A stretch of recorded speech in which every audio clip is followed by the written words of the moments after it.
In this video, we will be explaining how to form a contemporary issues forum team at your delegation. How to start.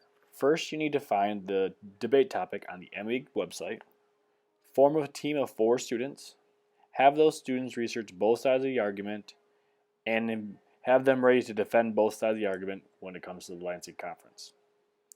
When your students are doing the research, please make sure they're using credible sources. They will be required to turn in 3 sources to the moderator at the beginning of each round. More than 3 is encouraged, but at least 3 is required.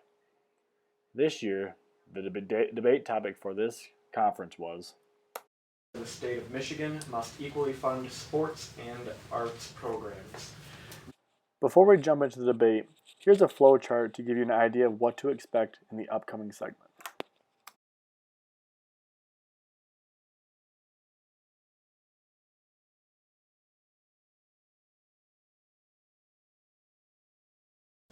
Yep.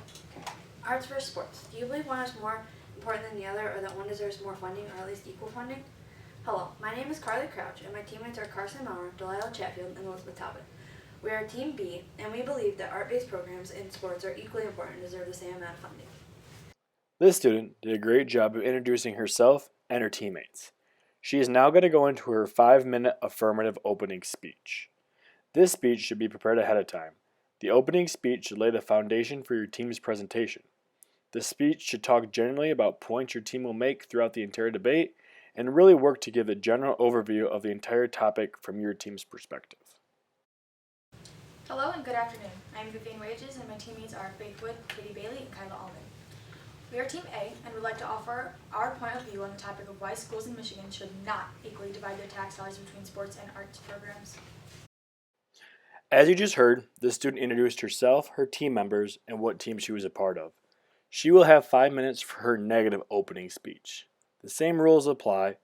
This speech should be prepared ahead of time. The opening speech should lay the foundation for your team's presentation. This speech should talk generally about the points your team will make throughout the entire debate and really work to give a general overview of the entire topic from your team's perspective. Hello and good afternoon. As my teammate Vivian said, my name is Faith Wood, and I'm here to inform you that Michigan's public schools should not equally fund sports and athletic programs. After the negative opening speech, we move into the supporting speeches, starting with the negative supporting speech. These speeches should be prepared ahead of time. This portion of the debate will be to build your team's arguments with facts and information. Make sure you are using credible and authentic information. While the opening gives the general overview on the topic, the supporting speech should work with more technical information and data.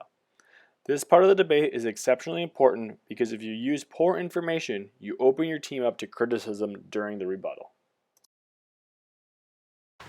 After both the negative and affirmative supporting speeches, we will be moving into the rebuttal section of the debate, starting with the affirmative rebuttal.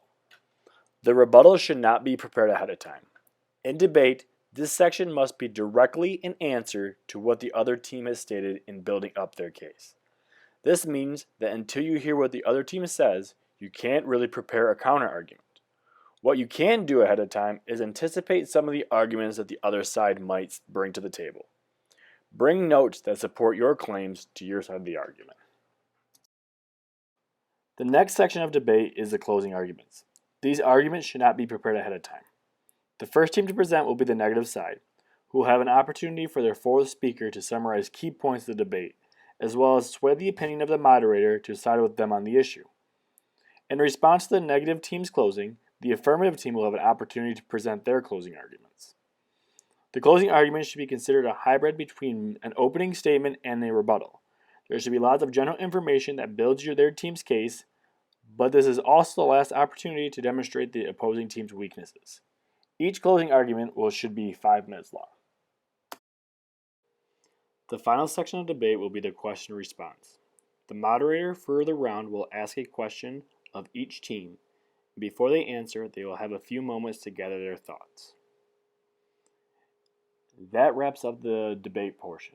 If you have any questions about the rules for contemporary issues, you can go to the MEG website, click on the middle school tab, and go to the contemporary issues link on the left.